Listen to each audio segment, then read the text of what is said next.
பெண்கள் அணியும் முகத்திரை இல்லைன்னா முக்காடு அப்படின்னு சொல்லுவோம்.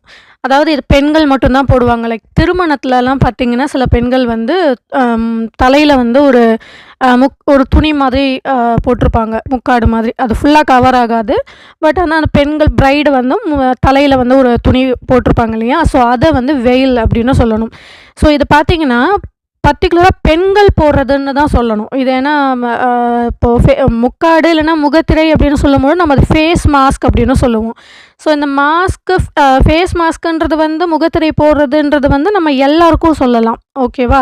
ஆனா அந்த வெயில் அப்படின்றது வந்து பர்ட்டிகுலரா பெண்கள் யூஸ் பண்ற முக்காடு, முகத்திரை. அத வந்து நம்ம வெயில் அப்படின்னு சொல்லுவோம். இது பர்ட்டிகுலரா இந்த கிறிஸ்டியன் பிரைட்ஸ்லாம் பார்த்தீங்கன்னா, அவங்க தலையில ஒரு க்ளோத் வச்சிருப்பாங்க. ஸோ அதுதான் வந்து வெயில் அப்படின்னு சொல்லுவோம். நெக்ஸ்ட்டு சபதம் அப்படின்றது வந்து நம்ம வேவ் அப்படின்னு சொல்லணும்னு நான் ஆல்ரெடி ஒரு வீடியோல சொல்லியிருந்தேன். இதுவே உறுதிமொழி அப்படின்னு சொல்லுவோம். உறுதிமொழி எடுக்கிறது அதுவும் சபதம் மாதிரி தான். ஸோ அதை இங்கிலீஷ்ல ஓத் அப்படின்னு சொல்லணும். இல்லைன்னா பிளெட்ஜ் அப்படின்னு சொல்லுவோம். நம்ம ஸ்கூல்லலாம் நிறையா மேக்ஸிமம் நம்ம பிளெட்ஜ் அதை தான் யூஸ் பண்ணுவோம். ஸோ உறுதிமொழி எடுக்கிறது இல்லைன்னா சத்திய பிரமாணம் செய்கிறதுன்னு சொல்லுவாங்க. இந்த சட்டப்பேரவையில் அரசியல்லலாம் இதிலலாம் பார்த்தீங்கன்னா சத்திய பிரமாணம் செய்கிறது அப்படின்னு சொல்லுவாங்க இல்லையா? அந்த சத்திய பிரமாணம் செய்கிறது அப்படின்றத இங்கிலீஷில் ஓத் ஆஃப் அல்லிஜியன்ஸ் அப்படின்னு சொல்லணும். அப்படின்னா சத்திய பிரமாணம் செய்கிறது அப்படின்னு அர்த்தம்.